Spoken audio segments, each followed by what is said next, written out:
What's going on, Warriors? It's Coach Jay. Listen, we're gonna dive right in today. I'm gonna show you guys 3 tests you guys can run to help to lower your A1C right away. If it's your first time on the channel, I help diabetics to control their blood sugars, build muscle, burn body fat. But if you're not a diabetic and you like supplement reviews, I still do amazing supplement reviews to help to make sure that you guys are headed in the right direction as well. So if any of that sounds good, make sure you guys smash that subscribe button down below, hit that bell notification, hit that like button. Just helps the channel like mine grow so I continue to bring you guys some good information.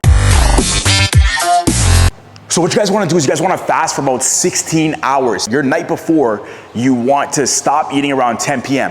And then you're going to fast the next day until 2 p.m. Now, what we're trying to find out here is where your basal ratio should be. Your basal ratio should be keeping your blood sugar stable throughout the day, more or less. So if you're typically high throughout the day, no matter what you're doing, even in a fasted state, likely your basal ratio needs adjustment, so it has to come up a little bit. If you're on an insulin pump, you can start by adjusting it by going up by 0.1 or 0.2 to be on the safe side and see what that does for you. If you're on long-acting like Atlantis, try moving up by 1 or 2 points just to be safe. Since this is a general guideline, I don't know exactly where your numbers are. If you go up by 1 or 2 and then test the next day, see if that helps to baseline things and keep things more stable.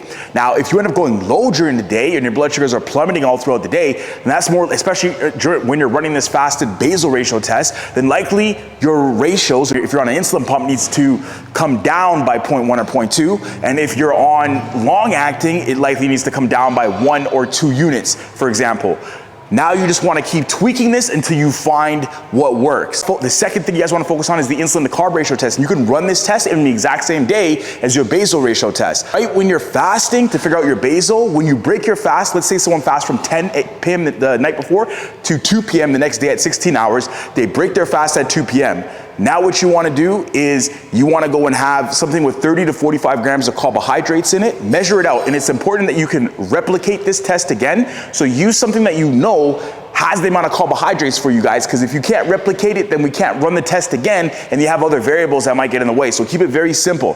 So for example, if 1 cup of cooked white rice is 45 grams of carbohydrates typically. So if you go there and you put a cup of white rice in, you give yourself your insulin to carb ratio that you currently have that you think might be working or might not be working.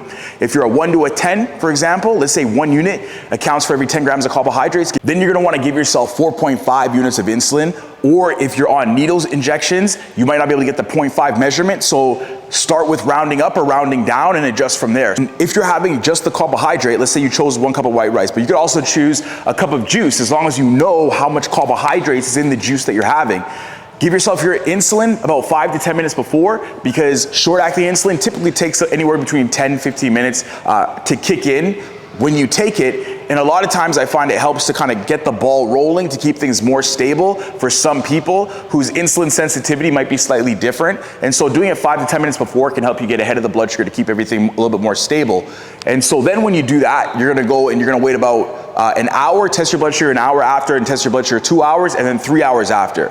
Now, what should happen is your blood sugar should come in and around about 1.6 mmol per liter compared to where it was. If it's off a little bit off that, that's still okay for the most part, but if you notice, for example, you're going in and your blood sugar was like a 5 or a 90, and then you went and gave your insulin to carb ratio, you end up at like an 11 or a 12, then we know, or even a 9 or a 10, then you know you need slight adjustment there, because it shouldn't be going that high after your insulin to carb ratio. Now, if it goes high, then you can tweak it down a little bit. So instead of 1 to a 10, try 1 to a 7 or 1 to a 8. I always say to go down by about 2 units. Blood sugar is going high based on your insulin to carb ratio, and test again, or go up by 2 units if your blood sugar is going low after this test, right? If it's going low, instead of a 1 to a 10, using our example, you might go 1 to a 12. Right? And then test it again the next day and see if that helps you to get the results that you want in terms of getting things more stable with your blood sugar.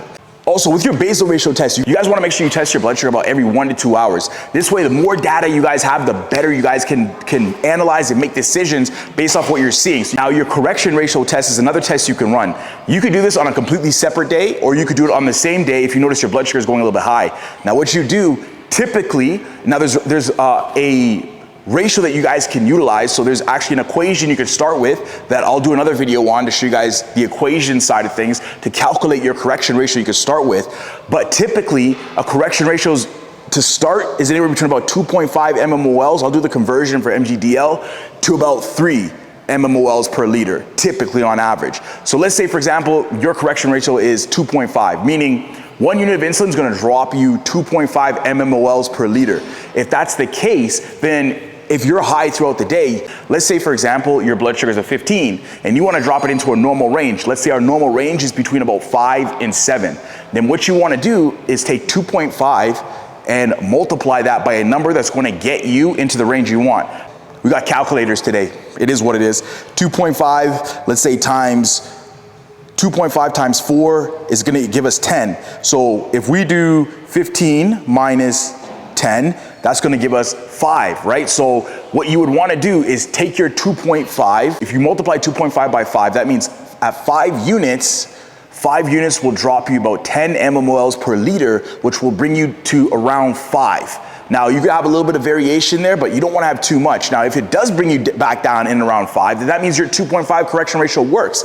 If it didn't and it's something outlandish, like it's still high, maybe you drop and you're only dropping to a 10 or an 11, then what you wanna do is you might have to adjust that correction ratio some more by bringing it down. I always say bring it down by about 0.5. So instead of 2.5, try 2. If 2 doesn't work and you're still high, try 1.5, right? And then if it goes the opposite way, like if it brings you down too much, then you go up by 0.5. Instead of 2.5, go 3. Instead of 3, go 3.5. So insulin pumps can factor this correction. It's important for you to know what that correction actually is, because that correction might not be working, and the insulin pump is only good as you program it to be.